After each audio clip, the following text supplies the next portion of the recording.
Yes, bana, mambo vipi mtazamaji wa Sinza TV? Kwa mara nyingine kivingine tunaifungua Info Entertainment chapter ya Sinza TV kwa siku hii hapa leo. Mimi naitwa Manoni, karibu sana. Kibongobongo ni mengi ambayo yanaendelea kutokea kwenye hii ardhi ya 255, lakini leo ni Disemba 10, 2025. Kivingine MJ nimeifungua entertainment chapter ama Info Entertainment ya Sinza TV kivingine kabisa. Kimbia YouTube, andika Sinza cha nafasi TV, lakini pia njoo Instagram, andika Sinza TV, lakini pia kule Facebook ni Sinza TV. Mimi naitwa Manona, hii ni entertainment, Info Entertainment ama ni nini?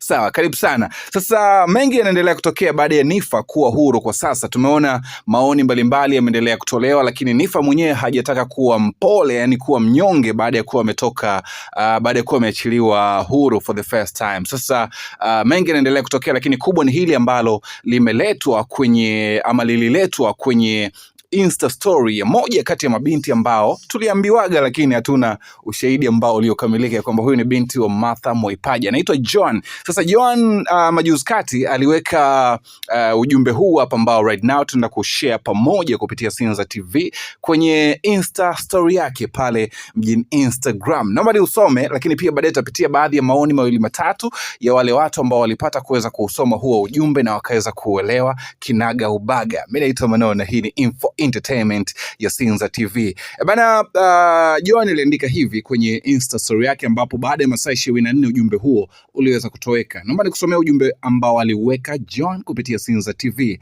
Bint kuwa na aiba ya kike, kuongea sana, kujieleza sana, kuwa mjuaji sana ni aibu.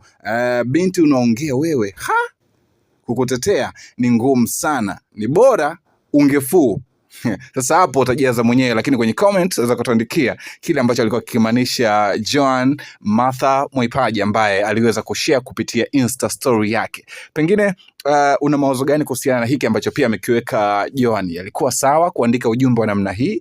Nataka nione comment yako hapo chini, lakini right now naomba nipitie baadhi ya comment ambazo ziliwekwa na wale ambao waliusoma huu ujumbe wa Joan Martha Moipaja, huyu ambaye anasemekana kwamba ni binti wa Martha Moipaja. So wa kwanza alianza kwa kuandika hivi, bora kamwambia ukweli, lakini mwingine akaandika ya kwamba kaongea ukweli, lakini ni kweli. Huyu akasema kumtetea Niffer ni ngumu.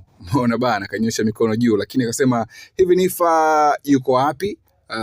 Tangu juzi hajaposti. Hii nyingine kaja ikasema ni kweli. Naomba niishie hapa kwa leo, lakini maoni yako ni yapi kuhusiana na hiki ambacho baadhi ya watu wameweza kushare? Tuandikie hapo chini kwenye sehemu ya kuandika